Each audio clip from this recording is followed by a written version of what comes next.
The traditional kind of Croydon Cat Killer scenario is a cat that disappears overnight, last seen sort of 9, 10 o'clock at night going out into the garden, and it's found the next morning, minus head or tail, usually in the garden of where he spent the most time. So there's some families he's gone back and taken second or third cats from. Some places where he's gone back to the same houses, or he's gone around the corner, but he's gone back to that small area on the same dates.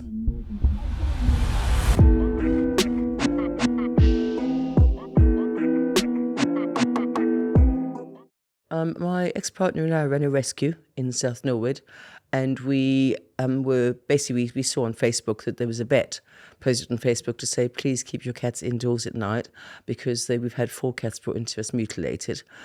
I thought it was a bit of a not a hoax, but I just thought it was a bit both alarming, and also I didn't think that was going on. So I kind of said, well, we better have a look and have a chat to them. And he did. He rang the vets, and the vet said, no, we absolutely have had these animals brought into us, 4 of them, and they've all been mutilated. So we rang our vets, and our vet said, yes, we've had one as well. And because we were homing animals in the area, what we didn't want to be doing is continuing to place animals in homes in that area. And we went out and we put something on Facebook ourselves. We went down to the area and put leaflets out on a Saturday afternoon with some volunteers. And we came home with, I think it was 18 individual incidents. Some of it was kind of third hand, so we spent the next week or so trying to get hold of the owners or witnesses or vets, and we had 15 that we were able to verify. We took those to Croydon Police, and Croydon Police said, oh, we didn't know this was going on. And I said, well, it is, and they've all been reported to you because here's all the incident numbers. And they went, oh, and I said, well, what are you going to do about it? And they said, well, we can't really do anything about it because it's all happened. So I said, okay. I said, so what happens now? They said, okay, when you get another one, bring us the body. And I said, okay, what are you going to do with the body? Because you don't have a budget for animal crime. The RSPCA do that. And they went, oh. We were tired underwhelmed. And we kind of went, well, so it's down to us then. And the police officer, very, very polite, nice police officer, just kind of went, yeah. So that's kind of how it started. So we then put an appeal out on Facebook for anybody else who'd had this happen to them to contact us. And we then got, in fairly quick succession, 3 or 4 more. Our vet had, because he had forensic experience, offered to basically do the post-mortems. And he came to the conclusion that it was a human being doing it. And then we got a call from a police officer in, I think it was Gypsy Hill, who had also had some. And he said, would you work with us? And I said, yeah, absolutely. But it wasn't, that was kind of the September, October 2015. I think it was January time, 2016, that the Met called us, DC Andy Collins, and he said, look, could you come in and chat to us? So we did. And to cut a very long story short, for the next 2 years, the RSPCA, us and police worked together on the investigation. Between October 2015 and January 2016, it was probably 15 or 20. But we still rely on vets to tell us whether they're killed by a human or not. As much as I've seen dead bodies, I wouldn't presume to make that decision. That's got to be down to a vet. I can say, yeah, it looks similar, but in terms of telling whether it's human-related or not, that's a vet that's got to be able to do that. The traditional kind of Croydon Cat Killer scenario is a cat that disappears overnight, last seen sort of 9, 10 o'clock at night going out into the garden, and it's found the next morning, minus head or tail, usually in the garden of where he spent the most time. So if he spent most of his time in the neighbour's garden, it'd be the neighbour's garden. If not, it'd be the owner's garden. And that is kind of your typical scenario. We have had cats that have been missing for longer than overnight, so sometimes up to a week or 2. And the longest a cat had ever been missing was, I think it was 2.5 years. It was a cat in Caterham. But we don't know that he had that cat for 2.5 years, because if a cat goes missing, you don't know what's happened to it. Yeah. it's very difficult to be able to say, okay, yeah, that cat been missing because of him. It could have just been missing and vulnerable because it's missing, and therefore more inclined to, be tempted with food. There's some areas he has never ever killed cats in, and there's some areas he goes back to time and time again. He also goes back on some anniversary dates. So I think some of the killings must have special significance to him because he goes back. There's some families he's gone back and taken second or third cats from. And some places where he's gone back to the same houses, always gone around the corner, but he's gone back to that small area on the same dates. I'm sure that our main offender is male because serial killers in the main are, and serial killers who mutilate, apart from two exceptions, one in the States and one in the UK, both of whom were exceptions in their own right, are men. I'd say 99.99% sure that the Croydon Cat Killer is male. One of the difficulties was that there was quite a mix of injuries. The majority of the cats were being decapitated and having their tails removed, but the first official victim actually was slit down the middle, and his intestines were removed and placed next to him. So it was, and that was another reason why we weren't sure initially what we were dealing with, because equally, a cat can get run over and the force of the vehicle can cause really strange injuries that look like they could be deliberate, but actually aren't. They're accidental, which is why we pulled our vet in very, very early, because what we didn't want to be doing is making a big fuss about nothing. In most cases, the heads were not present at all. Heads and tails were missing. And in most cases, both the heads and tails were missing. But in some cases, it was just tails and just heads.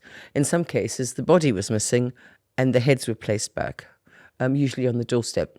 Usually where the cat spent the most of its time was where the cat was placed back. There was one horrible case where a cat was missing for a week, belonged to a schoolgirl living in Alderscombe. She was 12 or 13, and she came home and found the cat's tail across her path in front of the front door, but just the tail, nothing else. Because freaky circumstances can only happen a couple of times. Freaky circumstances are freaky because they're not commonplace. But essentially, we went off the back of our vet's recommendations, and then the RSPCA brought in a vet who also believed they were human related. And we then, once the second lot of postmortems were done, we put a checklist together of things. I mean, there were two reasons for this. Number one, we were getting called out to every dead animal in the southeast, but so we had to have a way of sifting through that. So when we got a phone call, being able to go, okay, is this missing? Is that missing? Where was the body found? Blah blah blah blah. Does it look wet, etc. etc. Because some of the bodies are actually washed and they're absolutely soaking, but it hasn't rained. And we think that's forensic related, but we kind of had this checklist that we took from all the information. It was about 9 months, a year in, so that we could work out what was likely to be related and what wasn't. And within that, we had signature injuries. When I say signature injuries, with particular things he does to the cats that we were noticing over and over and over, not every time. And it was a collection of them. It wasn't just the one thing.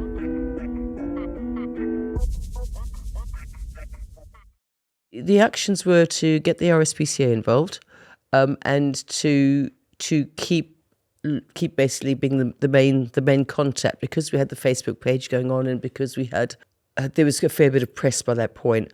So they wanted us to stay kind of the main people who would take the calls. That changed over time.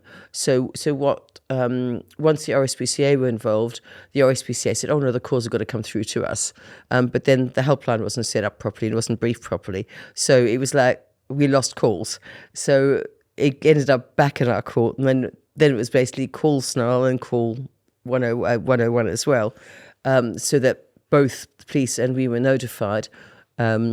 I mean, there was quite a lot of the first 6 months. It was quite difficult because the RSPCA were going, well, it's got to be us in charge. And we were like, well, okay. And the police were going, well, it's got to be us in charge. And we were like, well, whatever, but please just get out to these bodies. And now that the police or the RSPCA had the manpower, in truth, I wouldn't criticize them by saying that they were useless. It's just that's not what they were set up for, and it's not what the police were set up for either. They couldn't spare police officers to go running off to a dead cat, and this is again is the issue, is that once there's a bit of publicity.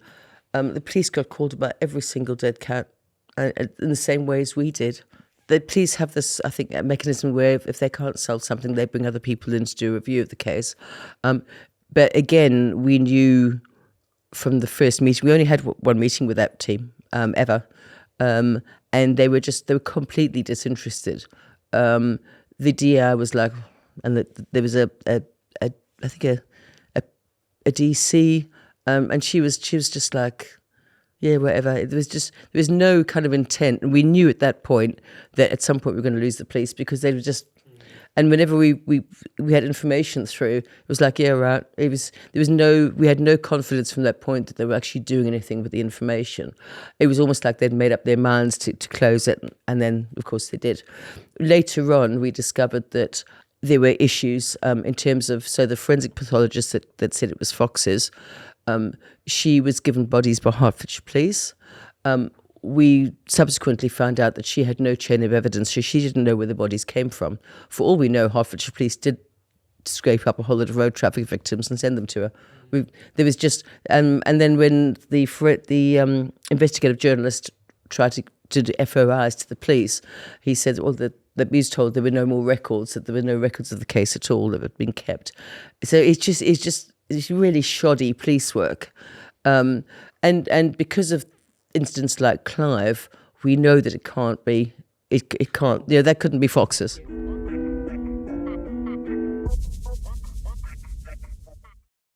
In December, I think it was 2017.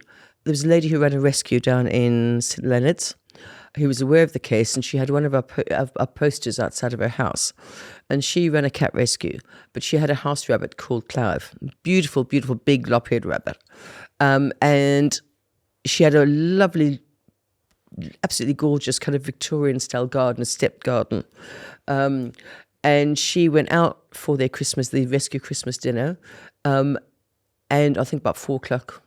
And then came in about 8:00, and Clive wasn't around. And Clive had free reign of the garden with the cats and the kittens.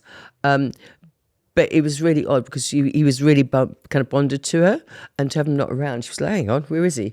So she did a big search of the garden, couldn't find him, was out looking till 2, 3 in the morning, couldn't find any sign of him at all. Went to sleep, woke up at 8 the next morning, walked out of her back door, and Clive was kind of laid out on the first bit of her garden, which was a lawn, minus head, tail, front paws. Horrible, absolutely horrible. So she called police. One of her colleagues called us. Police called us to say we've had one down here, because Sussex Police already knew about them. They were excellent. There was a team at Sussex Police who were brilliant. And they went down, and then we went down in the evening. We had to look at the garden, and there was just things looked disturbed. So I rang the police officer, David, who we had his number, and he said, look, David, could you get a forensic team down here the next day? Because there's bits in the garden that just don't make sense. They don't look like wind. But they'd basically found, either the police or she had found the rabbit's liver on a stone, raised stone, which was next to a shed, one of the sheds at the bottom of the garden. So we didn't want to leave that. So her colleague and I lifted up this big ceramic plant pot, and it was massive. It took 2 of us to lift and stick it over this raised stone to preserve the evidence. We went back to London. I deeply regret that decision, because the owner was so upset that I felt that we were probably better off if one of us stayed with her. But we had cats to feed and this and that and the other. But I do regret that decision, because he appears to have come back. So the next morning she got up, her rabbit flap was like a dog flap, had been kicked open. It was damaged beyond repair. All of her cats were outside. She didn't know where half of them were. So you can imagine the panic. She called police. Police arrived, and when they lifted up the ceramic plant pot, Clive's liver wasn't there, but his collar was. Now, there's absolutely no way that's going to be foxes. I'm sorry. And I was there. I helped put that plant pot on top of that raised stone. There's absolutely zero way a fox could have gone under there, had the collar in its mouth, deposited it, took the liver and buggered off again. Absolutely no way. So Clive's body had exactly the same injuries. The limbs and the head and the tail were taken off in exactly the same place as the cat's. Absolutely, some rabbits will get eaten by foxes, especially if their owners don't have appropriate caging for them. Absolutely, categorically. But a number of cases, they've had locks on. So they've had actual locks on the hutches. And I'm sorry, foxes don't run around with spare keys.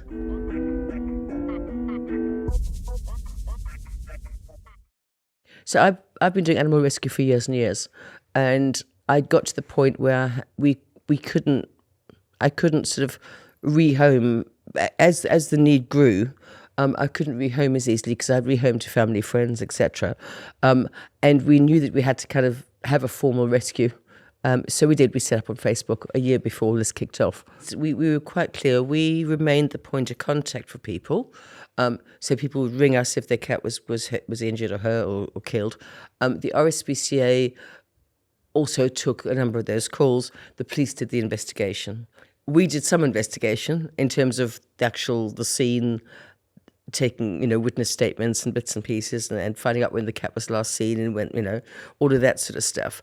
But the actual nitty-gritty investigation was allegedly being done with the police, and we'd pass information on, and it would just be like.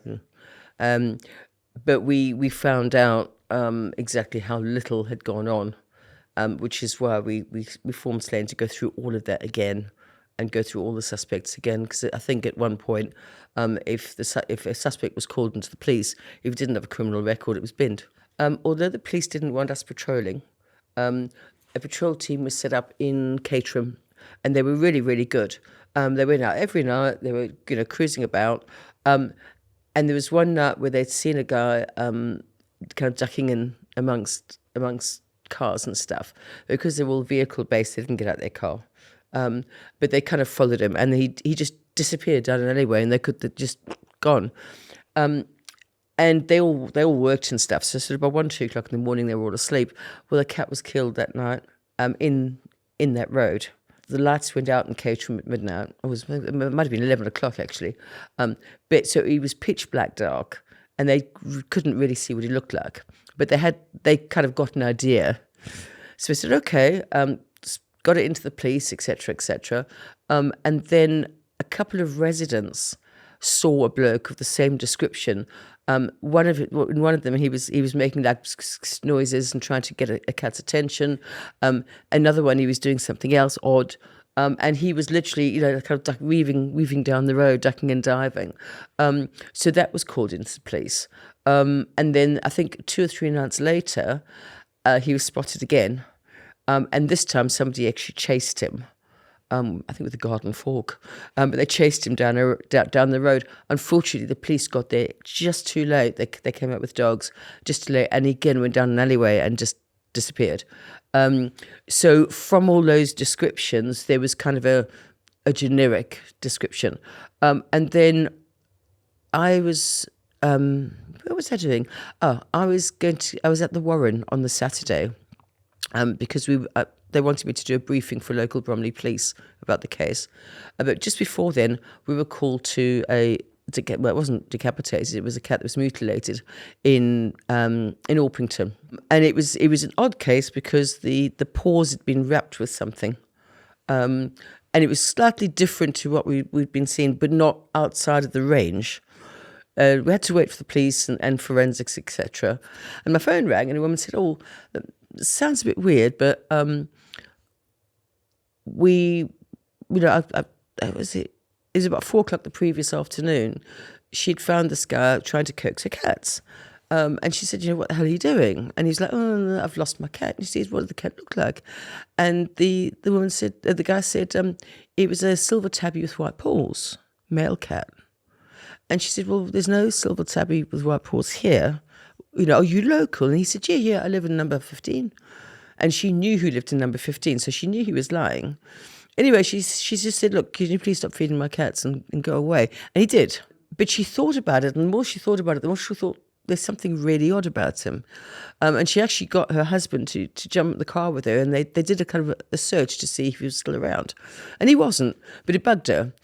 So the next day she got online and had a look and discovered what was going on, and rang us. And it was quite chilling because the cat that we'd just been to was a silver tabby male with white paws. So that description was taken quite seriously, and it matched the Caterham description. It was quite a generic description, and there's quite a few suspects that fall into that category. At one time, we had 60-odd suspects. People would ring up and say, look, I think so-and-so's the Croydon Cat Killer. 90% of those cases were ex-partners trying to get their exes into trouble. We've got a short list of 15, of which we've got a top 3 suspect list, and all 3 have an alleged history of hurting animals and women. And it was one of the reasons why I was quite cross about the police discarding anybody who didn't have a criminal conviction, because a lot of domestic abuse goes unreported, and usually if there's domestic abuse, there's abuse of the animals as well.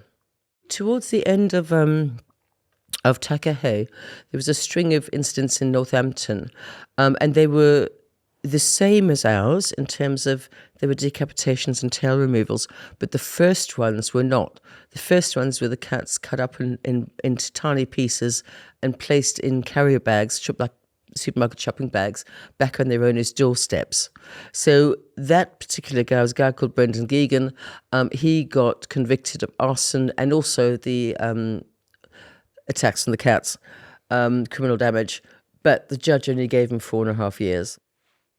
Animal cruelty is a crime. The way that our laws are written, you'll effectively get a conviction if it's the owner who does it. If somebody else does it, you kind of have to go into quite a protracted process around proving it was cruel, that the animal suffered.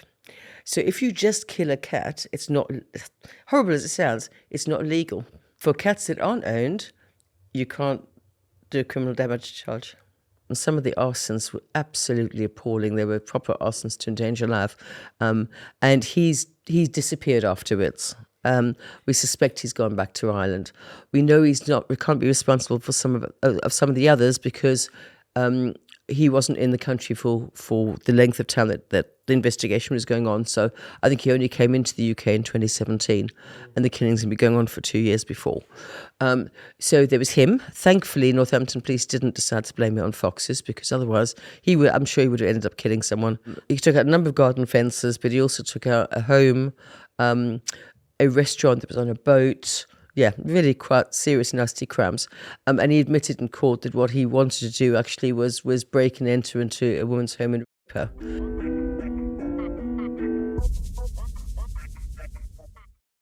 March 2019, after the police closed the case, we had a call from lost and found people in Norwich saying, look, we think we've got, and it was lovely. There's a group of ladies who run that group, and they're fantastic, and they go out to any kind of lost cats or found cats or dead cats. One of the ladies contacted me and said, look, I've got the back legs and tail of a cat that's been found on an allotment. She said, what do I do? She said, we've never had one of these before. You would think if foxes were doing it, they would have had plenty before, but never mind. So I said, well, look, best thing to do is take it to vet. And she sent me some photos, and I went, I said, I think probably there is a fox's, the cat's been buried and the foxes dug it up. Anyway, she took it to vet, and James the vet went, oh, he said, no. He said, no, this is once he cleaned it up, he said, this is way too clean. This is not an animal that's done it. So she came back with that, and I have to admit, I always kind of err on the other side. I'd rather tell owners and people that it's an RTA than that someone's done it. And I couldn't honestly tell from the photos because the body was dirty.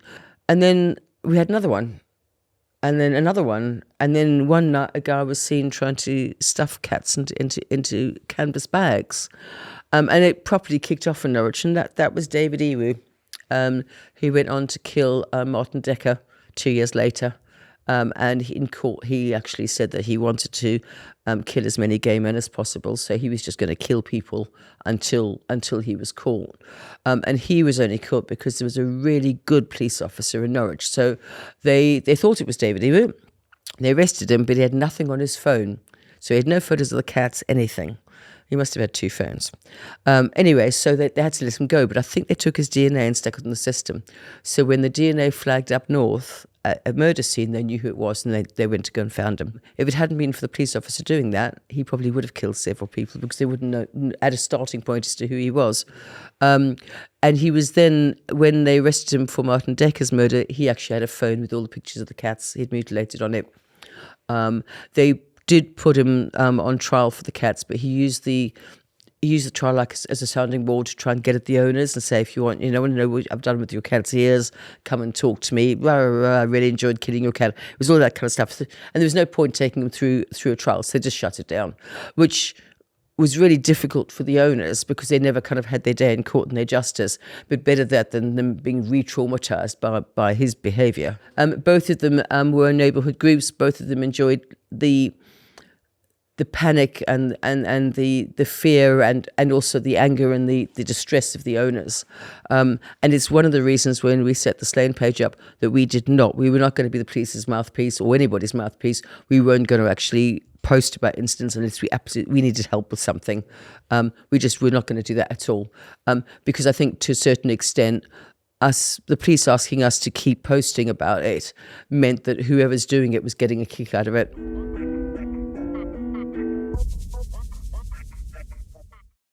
Now, I'm not going to get the date right on this, but it was 2018, I think.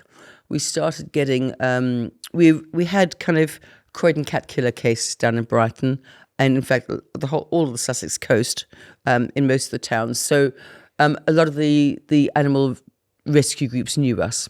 I got a call from a vet to say, we've had a cat brought in, I'm pretty sure they've been stabbed. And I was like, you sure it isn't a road traffic accident? And they went, no, these are knife cuts and they're deep. And the cat actually didn't survive. And I was like, well, that's not something we're investigating. And I said to him, look, please call our SPCA. I said, because if we get involved, we can't take on everything, and it probably is just a one-off. If it isn't a road traffic accident, then it's probably a one-off, but it needs to be reported, so go through the official channels. Well, I was bloody wrong, wasn't I? Was I wrong? Anyway, about a week later, we had another one. Vet called us, said, look, we've got a cat in here and I'm sure it's been stabbed. I was like, oh, I've got déjà vu. So what we did is I actually didn't want to be involved in this because I was worried that people would conflate our case with what was going on. And in fact, that's exactly what happened. When Boudicca was put away, people thought that the Croydon Cat Killer had been put away and started letting their cats out again. One of our team, Julie, kept a log of all the cases, all the potential cases, and was in contact with the owners. I was in contact with some of the owners, and between us, we kind of managed it, although we weren't officially investigating. I spoke to Sussex Police and they were going, oh, it's road traffic accidents. And I was like, no, it's not. And eventually what we did is we made such a noise about it that the police had to start investigating it.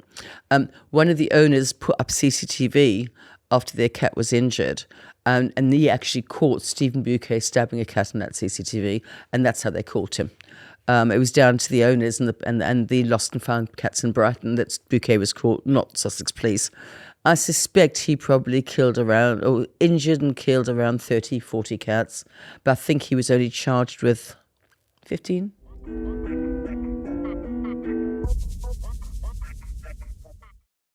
We've come close. We've come really, really close. Rob was patrolling, it's a couple of years ago now, but he was patrolling in one road, and the killer literally killed around the corner. And we've had a couple of other instances where we had patrol teams get very close. We're also aware that he is aware of what we're doing. And actually this last week, we now have a blackout on Twitter. We're not tweeting. So what we do is we've got 1, 2, 3, 4, 5, 6 or 7 patrols. One of our patrol teams is a joint patrol team, so 6 or 7, depending on how you kind of split them out. But they go out, some of our patrollers go out once a week. Some of them only come out if we're doing something special. A number of them go out regularly. So we've got a patrol presence across South London, I'd say most nights. When we went back and pulled all the data out, I started categorizing them. So if a vet had seen them, if they've been post-mortemed, and absolutely categorically human, confirmed. Yeah.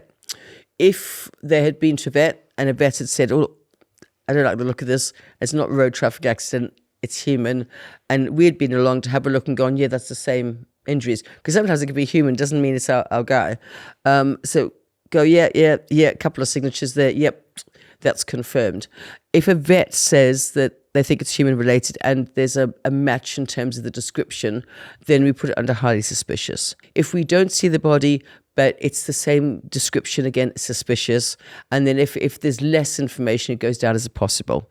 So of the, when I say there's about 2,500 incidents reported to us, and about 800, 900 are within the confirmed highly suspicious category.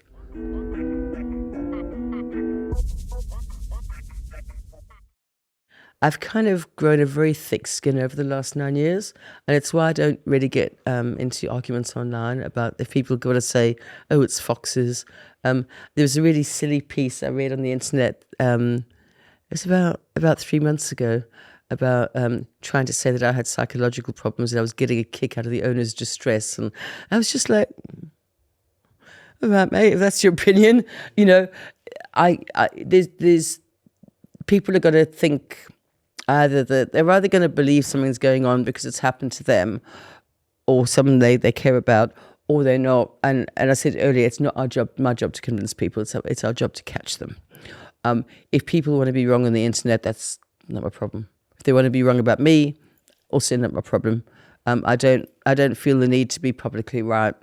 What I want to do is stop this, and that's my motivation. I think it comes down to, at the end, it comes down to this: that foxes don't have hammers and nails. They don't have freezers. They can't return bodies 6 months or body parts 6 months later undecomposed. They can't kick dog flaps open. You know, they don't. You might get a fox trying to get into a house via a cat flap, but they wouldn't leave bloody footprints on the cat flap. There's an instance we have where garden furniture has been moved around, and it's been obviously moved against a fence, so someone's got over that. Foxes don't do that. There's just a kind of a whole range of things that aren't fox related. We do have some volunteers who help us, so if someone is unable to get a cat to the vet, still call us and we'll try and get you help.